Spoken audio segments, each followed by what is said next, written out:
Eh bien le bonjour à tous, j'espère que vous allez bien, ravi de vous retrouver pour Actu, série où l'on couvre l'actualité du MotoGP et on en a des choses à voir, surtout après ce Grand Prix du Sachsenring. Alors on va consacrer bien sûr des sujets à certaines déclarations de ce Grand Prix, mais vous allez voir il y a aussi d'autres rumeurs qu'on va essayer de couvrir. Bref, vous allez voir bien sûr tout ça au cours de cette vidéo. Si vous voulez soutenir la chaîne, pensez à vous abonner, à lâcher un petit like, c'est directement parti. Allez, on va donc commencer par une très bonne nouvelle. Dani Pedrosa va de nouveau faire une wildcard au cours de cette saison 2023. Il avait déjà été de retour avec une wildcard du coup lors du Grand Prix de Jerez et il avait plus que brillé. Et bah c'est donc maintenant officiel, du 8 au 10 septembre, Pedrosa sera de retour pour le Grand Prix de Misano. Alors je vous le dis tout de suite, je suis extrêmement ravi et j'ai hâte de voir ce que va pouvoir faire Pedrosa. À Jerez, il nous a tellement montré des choses de fou, on était tellement tous surpris de sa performance sur cette KTM. J'ai hâte de voir ce qu'il pourra faire à Misano. Allez, pour deuxième sujet, maintenant j'avais envie de discuter un petit peu avec vous de Johann Zarco. Il y a eu une déclaration de son team manager, le team manager donc de Pramac, Gino Borsois, qui a déclaré certaines choses du coup après la course, la très belle course de Zarco, qui était une nouvelle fois sur le podium à la 3e position, mais malheureusement toujours pas de victoire. Et justement chez Canal+, on l'a pas mal interrogé et il a fini par déclarer deux trois petites choses. Il a dit « La victoire de Johann Zarco va venir bientôt ». Une affirmation donc intéressante, et il a continué ensuite en disant « On a un plan, mais on ne peut pas trop en parler ». Alors vous l'avez compris, c'est très énigmatique, et bien évidemment qu'on ne peut pas modifier le futur ou quoi que ce soit chez Pramac pour être sûr, pour qu'à coup sûr Johann Zarco aille chercher donc une victoire au cours de cette saison, mais chez Pramac on a l'impression, on donne en tout cas l'impression qu'on pense réellement que Zarco pourra aller chercher une victoire. Et vous, qu'est-ce que vous en pensez de tout ça? Est-ce que vous pensez donc que Zarco, oui, ira enfin la chercher cette victoire après tous ces podiums? Là par exemple il est quand même sur 3 podiums d'affilée, Le Mans, le Mugello et donc ici au Sachsenring. Zarco est dans une très bonne forme. Malheureusement, les podiums c'est bien, et c'est vrai qu'on en arrive à se dire les podiums c'est super, mais on en voudrait toujours plus. Alors c'est vrai qu'on en veut toujours plus, mais cette victoire quand même, il n'y a rien à faire.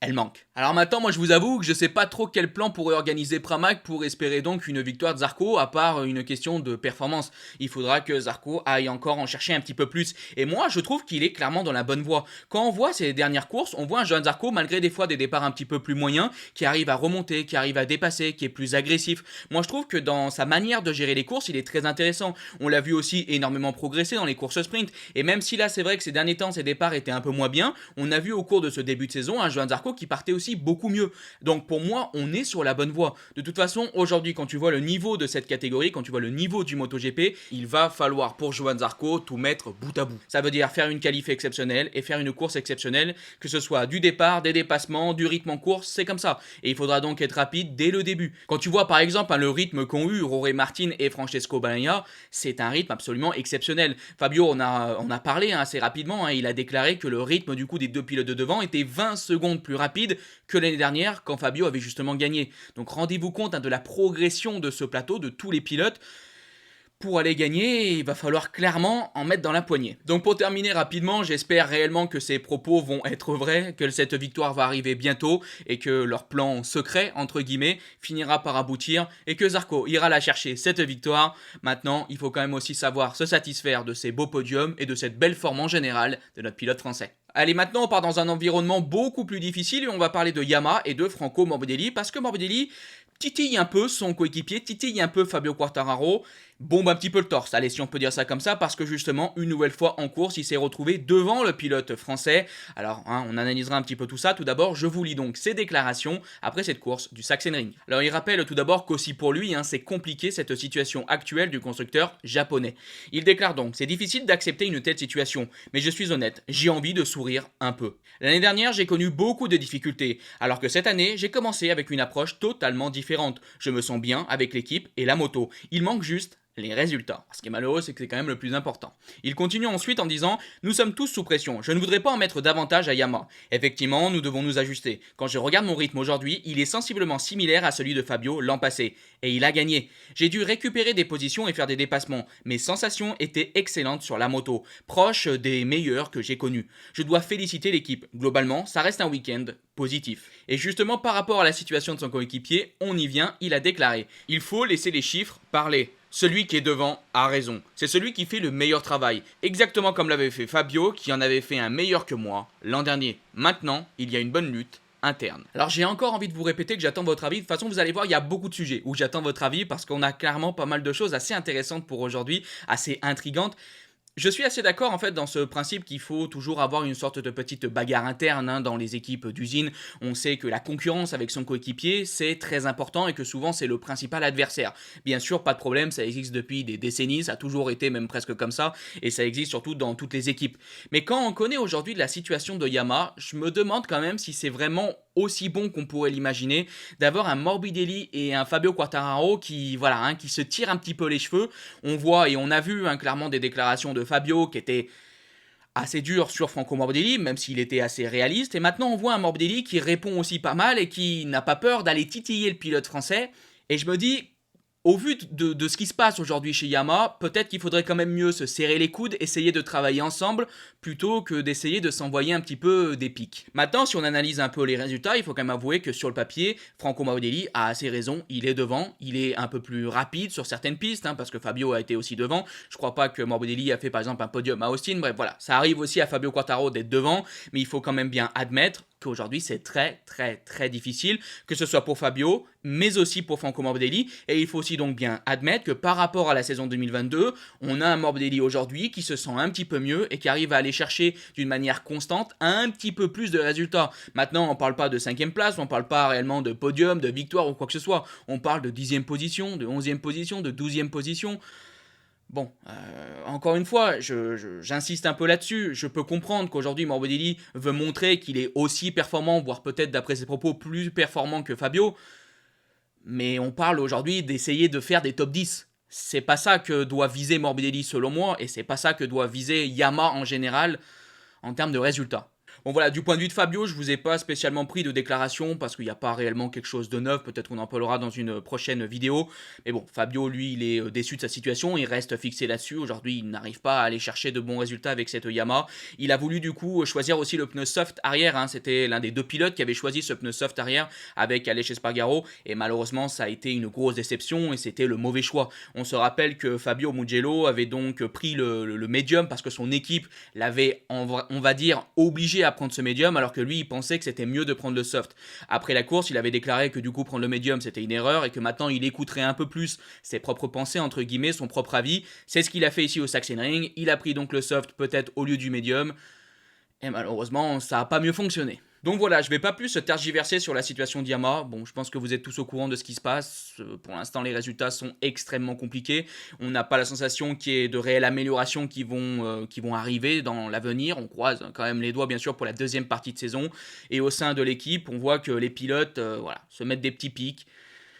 Il n'y a pas grand chose de positif à dire sur le constructeur japonais. Allez, maintenant on va parler d'un autre constructeur qui est aussi en difficulté. C'est pas un constructeur japonais, mais bien un constructeur européen, Aprilia. Aprilia qui, après cette course du Sachsenring, a été assez décevante dans l'ensemble, du point de vue en tout cas des pilotes usines. On a pu voir donc un problème mécanique sur la moto de Maverick Viñales, on verra donc ses déclarations là-dessus, et on verra aussi les déclarations de l'autre pilote, son coéquipier, Aleix Espargaro, qui parle donc de ce choix de pneus qu'il a fait, mettre ce soft arrière qui n'a pas fonctionné comme pour Fabio, et surtout reparle un petit peu de la situation actuelle de la marque, qui clairement n'est pas au top. Allez, on commence donc par Viñales. Je pense qu'il ne s'agit pas de malchance, c'est quelque chose auquel les ingénieurs doivent faire attention. Pendant tout le week-end, on a tout le temps été en difficulté avec la même moto. C'est quelque chose que l'on doit comprendre. Ce n'est pas normal qu'avec une moto je puisse être très rapide, alors qu'avec l'autre je sois très lent. On a fait la course avec la moto avec laquelle j'étais lent, on ne s'en est pas rendu compte avant que le moteur explose. Mais maintenant, ils ont compris qu'il y avait un problème sur ce moteur. C'est un peu dommage pour moi,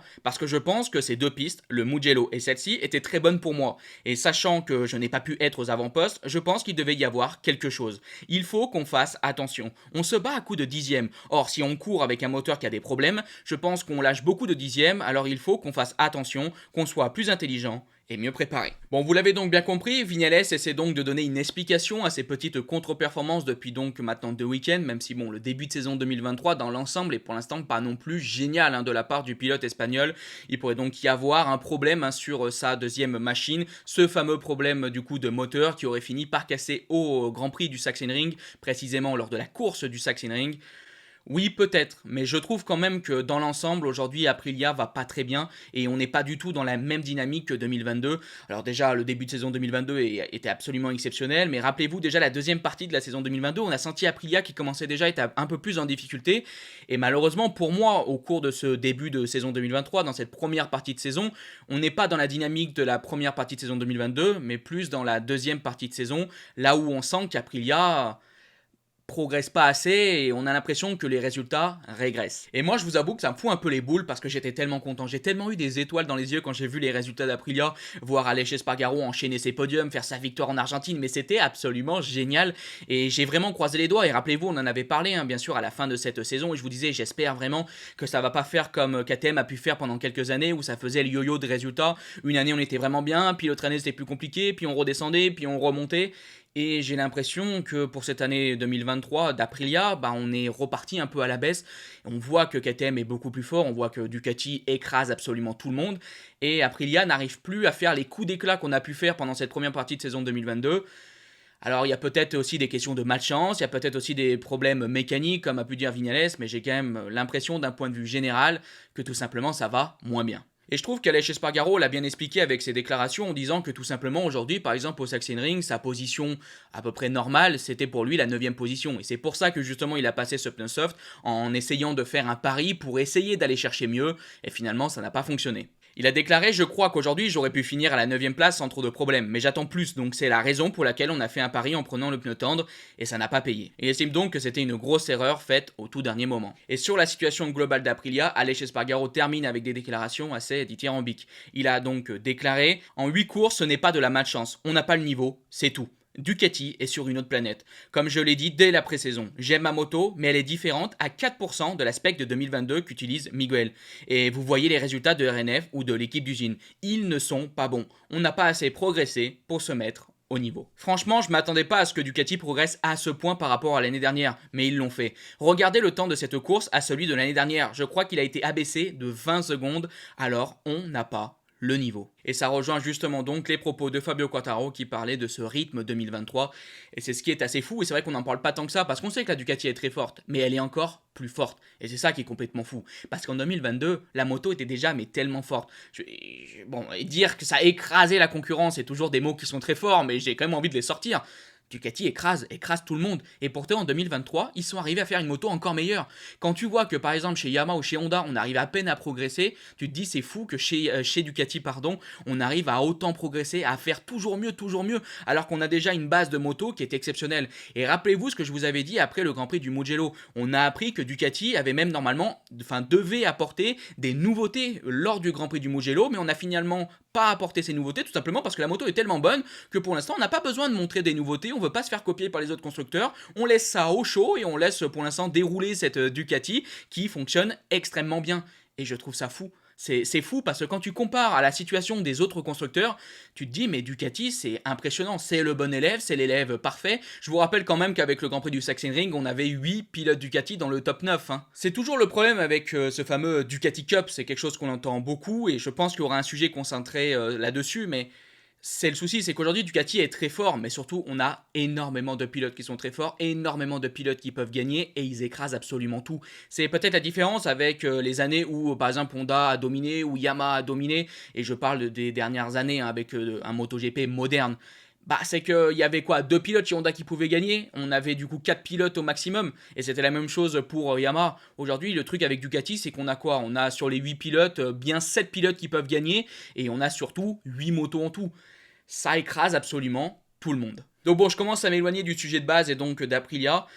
Je vois pas trop ce qu'on peut rajouter à tout ça, on sent que c'est compliqué pour Yamaha, c'est compliqué bien sûr pour Honda, mais on le voit que c'est aussi compliqué pour un constructeur européen, pour Aprilia, qui était sûrement le 2e meilleur constructeur en 2022.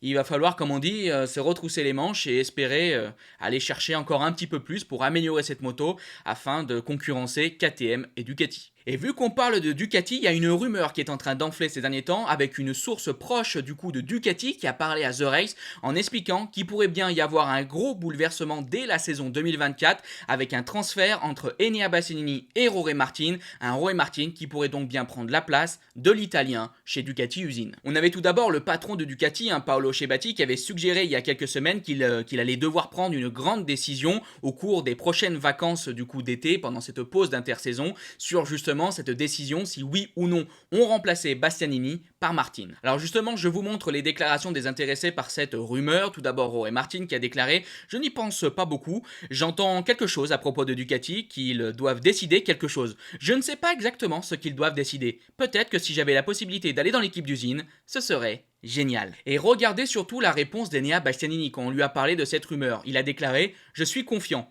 Oui, ouais, je suis confiant. Mais oui. » Bon, vous l'avez quand même bien compris, cette rumeur, elle semble quand même assez réaliste, au vu des propos de Paolo Cebatti et surtout des propos des deux pilotes concernés. Alors, est-ce que vous pensez réellement que dès 2024, on va inverser Bastianini et Jorge Martin ?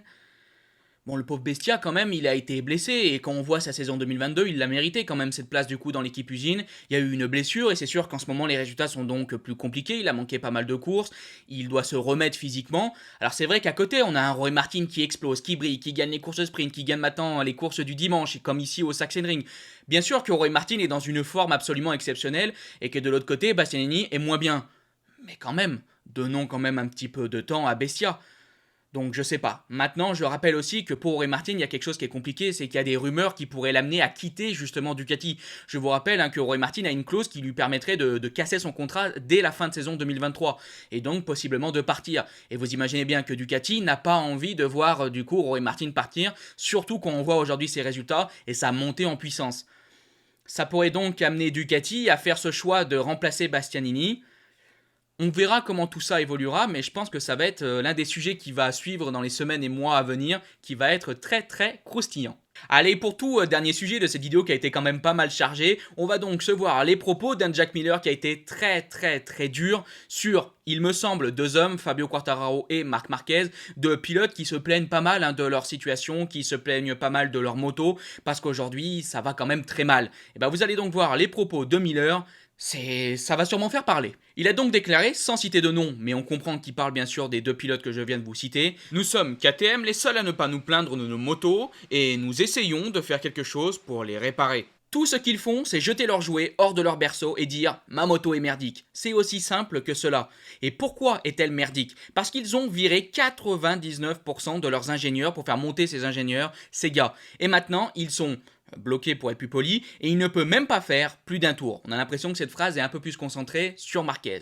Ensuite, il déclare « C'est donc de leur faute. Tout le monde veut se plaindre de sa propre moto, mais personne ne veut faire quoi que ce soit. Fermez votre bouche et faites votre boulot. On est payé pour conduire une moto, pas pour être une princesse et se plaindre de sa moto. » Bon, tout d'abord, je voulais revenir sur ce qui me semble être une pique à Marquez quand il parle que tous les mécaniciens, tous les ingénieurs, je pense que mécanicien serait une meilleure traduction, que toutes les personnes en tout cas ont rejoint donc le MotoGP et que finalement ça n'a pas fonctionné. Je pense que c'est donc que par rapport à la rumeur qu'il y avait eu quand Marquez avait quitté le Moto2 pour rejoindre le MotoGP, et on avait une grosse rumeur qui disait que Marquez voulait prendre toute son équipe. Alors il faut quand même savoir, d'après les informations que j'ai pu avoir ici et là, que finalement Marquez il n'a pas pu amener toute son équipe, il n'a pu ramener en MotoGP que son chef d'équipe Santi Hernandez et son chef mécanicien qui est Carlos Linan.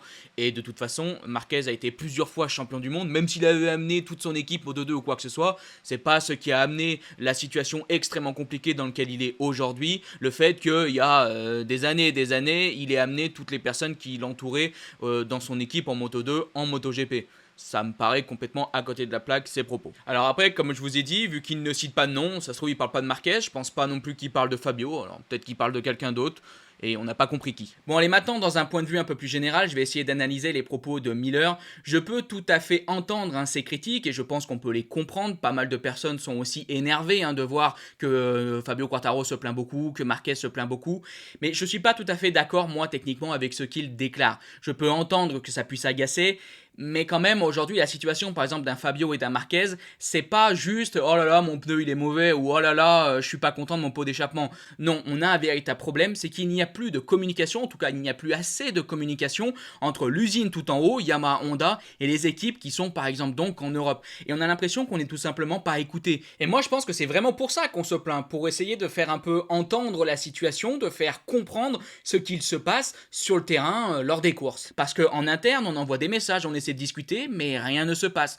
Moi, je me rappelle des propos d'un ancien de Honda qui disait qu'on envoyait des mails à Honda et des fois, il y avait tout simplement pas de réponse. Alors eux, ils se demandaient si les mails étaient perdus ou non parce qu'il y avait pas de réponse. Et je pense qu'au final, on a donc une frustration qui continue de monter, de monter, de monter, et on finit donc par faire des déclarations dans la presse, on finit par s'énerver, non pas parce qu'on est des pourris gâtés, mais parce que justement les choses n'évoluent pas, et on a l'impression que quoi qu'on dise, quoi qu'on fasse, rien ne bouge. Regardez ce qu'avait déclaré Marquez après le Mugello. Chez Honda, au cours de cette saison, on a apporté donc uniquement le châssis Kalex qui est sous-traité. Oh, sinon, il n'y a rien d'autre. Vous pensez que c'est normal? Du côté par exemple de Ducati, on en a parlé, eux ils ont des nouveautés qui arrivent, mais pour l'instant on les met pas en MotoGP parce qu'on est tellement bien qu'il n'y a pas besoin de les apporter. Et du côté d'un Honda qui est vraiment dans une situation noire, rien ne bouge, rien ne se fait. Et quand Miller dit qu'ils doivent faire leur boulot et qu'ils sont payés pour conduire une moto et ne pas justement de se plaindre de leur machine, je veux bien l'entendre. Mais il y a un moment, il faut aussi rappeler que Marquez et Fabio sont des grands champions et que oui, bien sûr, ils sont payés pour piloter une moto, mais ils sont aussi payés pour gagner des titres, pour faire des victoires. Ils sont là en MotoGP, justement, chez Honda et chez Yamaha, pour aller gagner, pour aller faire des victoires. Et si à côté, tu as l'impression qu'il n'y a personne qui ne t'écoute, que tu es dans une situation qui est de plus en plus difficile, bah oui, t'arrives à un moment où tu commences à te plaindre parce qu'il n'y a rien qui bouge. Si tu ne peux pas faire le pourquoi tu es là en MotoGP, je trouve ça normal de se plaindre. Alors pour essayer de conclure ce sujet, je me répète, je peux tout à fait entendre que voilà, on soit agacé de voir des pilotes comme Marquez ou encore Fabio Quartararo se plaindre et se replaindre de leur moto, mais je trouve ça voilà, un poil culotté venant d'un Miller qui a connu cette KTM et qui a connu des années chez Ducati de venir critiquer une situation qu'il n'a pas vécue. Alors c'est vrai que Miller a été chez Honda, mais c'était à une autre époque clairement, et Honda n'était clairement pas dans la situation auquel on est aujourd'hui. Donc voilà, je trouve ça un petit peu facile. Essayons aussi de se mettre un peu à la place d'un Fabio et d'un Marquez. Aujourd'hui, ils ne se plaignent pas juste pour se plaindre, ils se plaignent parce que ça fait des années qu'on voit une situation couler, qu'ils sont de plus en plus en difficulté et qu'ils ont l'impression que rien ne bouge plus haut, que rien ne bouge du point de vue des usines, des constructeurs. Et ça finit donc par amener une énorme frustration pour les deux pilotes et ces fameuses sorties dans la presse. Donc voilà, on a donc terminé avec ce gros sujet. J'avais pas mal de choses à dire et j'aurais pu encore continuer de parler pendant 40 minutes. Mais voilà, j'ai essayé de me limiter, j'ai essayé de synthétiser ma pensée par rapport à tout ça. On est donc arrivé à la fin de cette vidéo, j'espère qu'elle vous a plu, et si elle vous a plu, n'hésitez pas à la liker, partager, commenter. Je vous donne donc rendez-vous vendredi pour le débrief de la P1 et de la P2 d'Assen. On continue d'enchaîner les Grands Prix, puis ensuite c'est la grosse pause, donc là on va un peu plus pleurer. Mais bref, voilà, je vous remercie, bye bye les potes, ciao.